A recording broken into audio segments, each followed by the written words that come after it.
message out about many of these things is, of course, film. And been a large number of films made over recent years. I was just watched one the other day, Food Inc., which is a fantastic film about the food system in the United States. There's another one I watched some time ago called We Feed the World. I think it's an Austrian film. It's a little bit more difficult to get hold of here. Also a fantastic film. And another one that comes to mind is The End of the Line. The End of the Line is about overfishing. It's perhaps a bit of an omission that we're not dealing with the whole question of fishing and overfishing here today, but it's very difficult to do everything. However, I'm really pleased to be able to welcome Dominika Jarosz here. And Dominika has worked with Tracy Worcester on the production of a very successful film called Pig Business. So please welcome Dominika.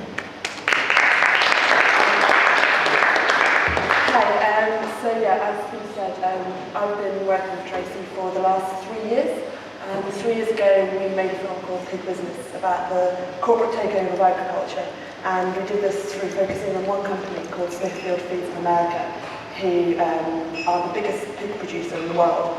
And the film took 3 years to do because basically the company threatened to sue us for libel, and there was a big fight, and we managed to actually get this film out onto more for, it was shown 3 times. So I think instead of me describing the film, I just wanted to show you guys the trailer in case anyone hasn't seen the film. And it really shows the main issues. One of the things that factory farm companies especially focus on in terms of our campaigns is they like to brand us as animal rights, because then that completely discredits us, because they say, well, you guys are against any form of animal agriculture. But actually, some of the main issues that we have with this form of factory farming is the impact it has on the environment, the impact it has on human health, and the impact it has on rural livelihoods. It really destroys small farms. So if you guys can press play, I'll just show you a quick trailer that will describe it far better than I can. Is it available on YouTube?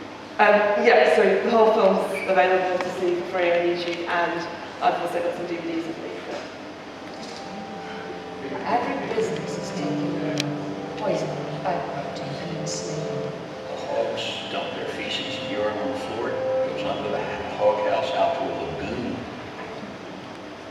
They slop it on the fields. It runs off into the ditches, and it goes right down to our streams, creeks, and rivers. Basically untreated waste. When they spray, it just cuts your breath off.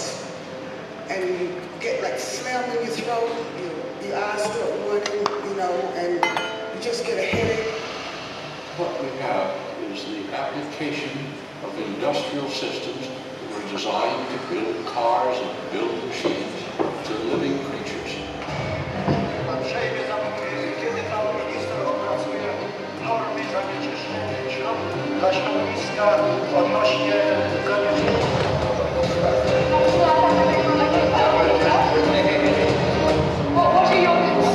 Ja chcę czyste powietrze, żeby nie śmierdziało, żeby moja wnusia żyła w czystym powietrzu, zdrowo, tak? Żeby mogła żyć naprawdę zgodnie z przyrodą i żeby nie było korupcji, wszystkiego, tylko nie korupcji.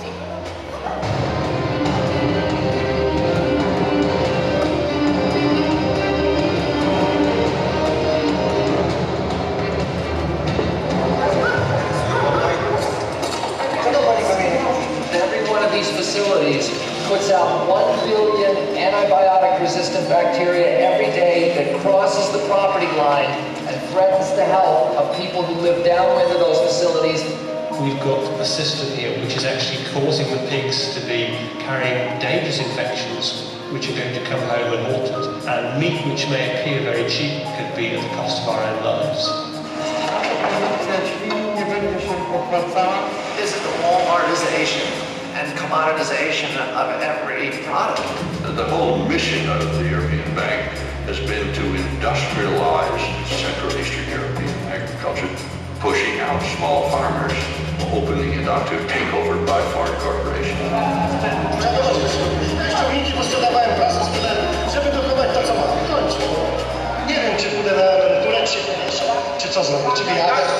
They're homogenizing and they're diminishing quality of life. We need a revolution now to fight against the corporate feudalism that is embodied so much by this industry that is eroding everything and and subverting everything that we care about in our democracy. The consumer ultimately has the power. They can say whether they buy cheap pork, they don't care where it's produced or how it's produced or the quality of it. Ultimately, if the consumer refuses to buy that and prefers to buy meat which is of a high welfare standard, produced in an environmentally sensitive way, then we'll be on to a winner.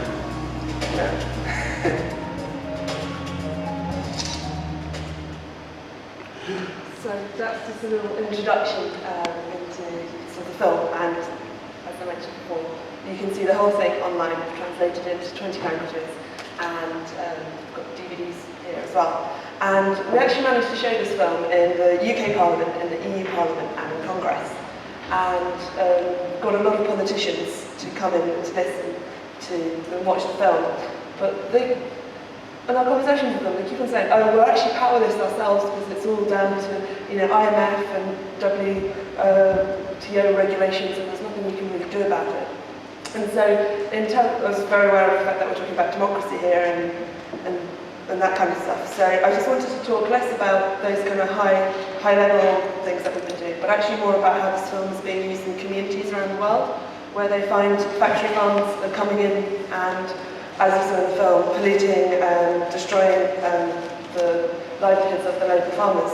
And whilst we found it was really inspiring for us to hear all these stories and people coming to us saying that they want to use the film as a tool to educate the local politicians and even the local people who have been ill for years, but they never actually made the connection as to what was polluting them, and the fact that they were having a hard time breathing and that they were having stomach problems was actually down to the factory farms around the corner. And so the film actually goes to Poland and Romania, but since then we've been contacted by campaigners around the world and saying, this film's great, but people in our country don't realise it's happening there as well. So in the past 3 years we've been filming in Romania, Hungary, Ecuador, the Ukraine. Tracy, who's in the film, is actually in Latvia at the moment, and we're going on to Mexico and to Chile. And the story is basically the same everywhere. You've got essentially economic colonialism, large companies coming in and not integrating the communities at all, just coming in with these kinds of factory farms, and quite often the meat is for export to other countries. So that's the issue. And if you actually look at who's funding all of this, you see that it's the World Bank and the IMF who have explicit policies. And I was amazed because in Latvia at the moment, there's the company that we're filming is actually co-owned by the International Finance Corporation, which is a part of the World Bank. They actually co-own the farms.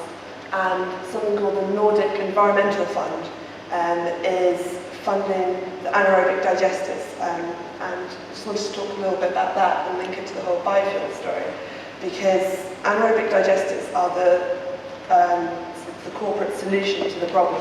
They've accepted that these factory farms produce a lot of waste, and they think they've come up with a solution. And they've called it climate smart agriculture or sustainable intensification, because they build these anaerobic digesters, which they put the waste into. And they say that solves the problem of the smell and of the pollution.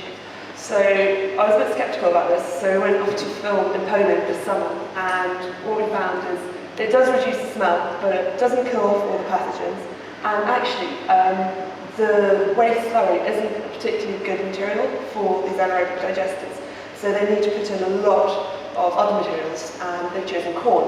So you have fields of corn just surrounding the factory farms and surrounding the villages actually in Poland, and that goes straight into the biodigesters.